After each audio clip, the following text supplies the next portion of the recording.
राजनीति में गुटबाजी ना हो, ऐसा तो कभी हो ही नहीं सकता। और यही गुटबाजियां हमेशा आम जनता पर ही भारी पड़ जाती हैं। हम अपना कीमती वोट देकर इन्हें सत्ता में पहुंचाते हैं और वहां पहुंचते ही ये हमको तो भूल जाते हैं, हमारे हितों को भी भूल जाते हैं, सिर्फ अपनी दाल गलाने में लग जाते हैं। लेकिन हम ऐसा करने से इन्हें रोक सकते हैं। जी हाँ, इन गुटबाजियों को कंट्रोल करने का ऑप्शन अभी भी हमारे पास है, बस जरूरत है ध्यान देने की। तो कौन सा है वो ऑप्शन, जानने के लिए जुड़े रहिए लास्ट तक हमारे साथ। नमस्कार, मैं हूं चेतना शर्मा और आप देखना शुरू कर चुके हैं राजस्थान संवाद। तो आज इसी विषय पर हम बात करने वाले हैं कि कैसे पार्टियां अपनी अपनी पोजीशन पर इतनी जिद पकड़ लेती हैं कि ग्रिड लॉक की स्थिति बन जाती है और इसके परिणाम स्वरूप असली मुद्दे पार्टियों द्वारा जो बनाए जाने चाहिए वो अटक जाते हैं। ये समस्या हमारे सदनों में काम करने की जो बंद की स्थिति हो जाती है वो बना देती है, जिससे गवर्नेंस में ऑप्शंस की कमी हो जाती है और डिसीजंस बहुत पेंडिंग हो जाते हैं।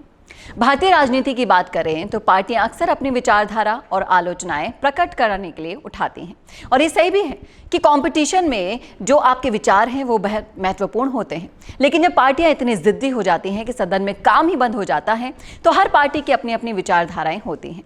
आजकल के कंपटीशन के ज़माने में हर किसी के अपने विचार भी होते हैं और वो महत्वपूर्ण भी होते हैं।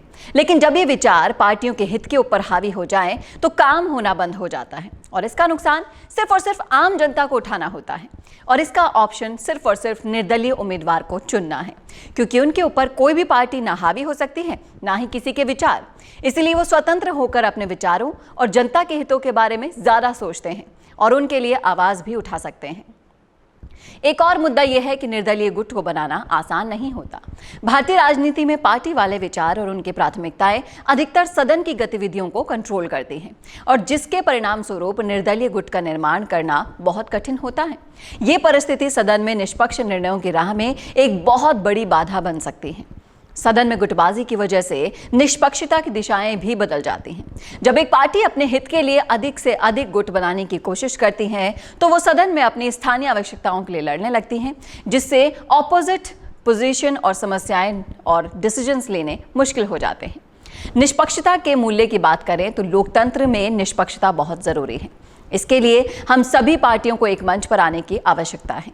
निर्दलीय गुट के बजाय अगर सदन में सभी निर्दलीय होते तो गुटबाजी की वजह से होने वाली रुकावटें कम हो सकती हैं और सदन के काम भी सुचारू रूप से चल सकते हैं। तो हमें समझना होगा कि ग्रिड लॉक में फंसने की स्थितियों के पीछे इन पार्टियों की जिद और गुटबाजी की अपनी भूमिका होती है। हमें सारी पार्टियों को सदन में सहयोग करने, विचारों को संवाद में परिवर्तित करने और निष्पक्षता की महत्वपूर्णता को समझाने की आवश्यकता है। तभी हम असली मुद्दों का समाधान करने में सक्षम हो सकेंगे और हमारे लोकतंत्र को मजबूती प्रदान कर सकेंगे। और ये सब कुछ तभी संभव हो सकता है जब हम निर्दलीय उम्मीदवारों को सपोर्ट देकर आगे हमारी आवाज उठाने के लिए भेजेंगे। समझ में आया आपको? तो कैसा लगा आपको वीडियो, कमेंट करके जरूर बताइएगा कमेंट बॉक्स में। क्या है आपकी राय? क्या आपकी राय भी हमारे से मिलती जुलती है? सब कुछ लिख डालिए कमेंट बॉक्स में। इस वीडियो को ज़्यादा से ज़्यादा शेयर कीजिए ताकि लोगों में ये जागरूकता फैले और वो अपने कीमती वोट का इस्तेमाल बड़ी सोच समझ के कर सकें। नमस्कार।